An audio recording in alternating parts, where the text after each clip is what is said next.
chopper! Get to the chopper! Get to the chopper! On this episode of On the Set for October Horrorfest, I'm checking out The Fly. This is the remake of the original, starring Jeff Goldblum and Gina Davis. So let's get into it.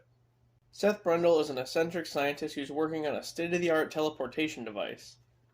He attends a press conference by his company where he meets a journalist named Ronnie. He grows fond of her and takes her back to his lab where he shows her the teleportation pods that he's created, asking her to exclusively document his experiments. The two pods can teleport inorganic material between them, but cannot teleport any living material. At one point, he teleports a baboon and it turns inside out. So, yeah. Then, Seth and Ronnie start to get closer and more experiments occur. He eventually teleports a baboon successfully, and then does the next logical step. Human trials. Because why not? After that, Ronnie goes to confront her boss, Stathis, who has grown jealous of her and Seth's relationship. Alone one night, fearing that Ronnie's romantically involved with her boss, Seth drunkenly teleports himself. However, a rogue fly enters the pod with him. Afterward, he emerges from the pod and it seems to have worked. A bit later on, Seth and Ronnie make up, but he starts changing.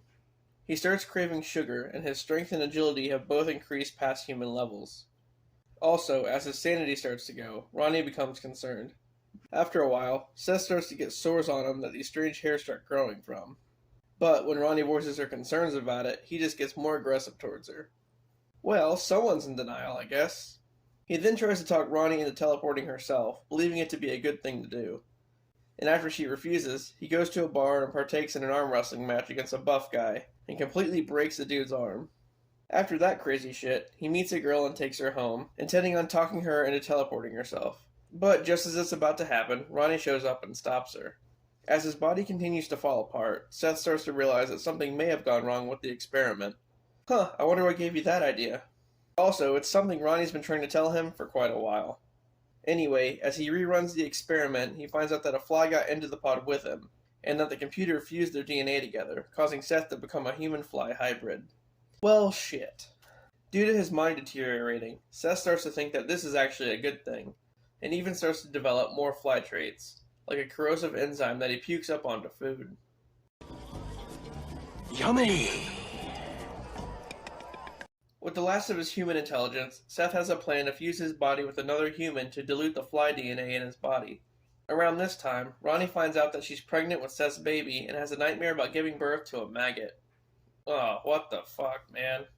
Seth kidnaps her, planning on fusing the two of them together, making the perfect family. And just then, Stathis shows up to rescue her with a shotgun. But a lot of good that does, because Seth just vomits all over the guy's hand and leg, melting them with his enzyme.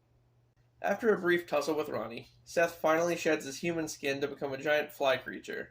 He traps Ronnie in a pod and tries to fuse them together, but the injured Stathis saves her, causing Seth to instead get fused to the metal of the pod. After that, he crawls over to her and puts the shotgun to his head, wanting to be put out of his misery. She starts crying and pulls the trigger, killing him once and for all. The end. Well, there you go. Seth Brundle, a brilliant scientist, turns himself into a giant fly creature. It was pretty wild. I mean, this one's actually a remake of the old 1950s Vincent Price movie, but I think they did a good job modernizing it, and I like Jeff Goldblum, so it was cool. Oh, but we're not done. Stay tuned for next time when Ronnie finally gives birth to that maggot. I'll see you then.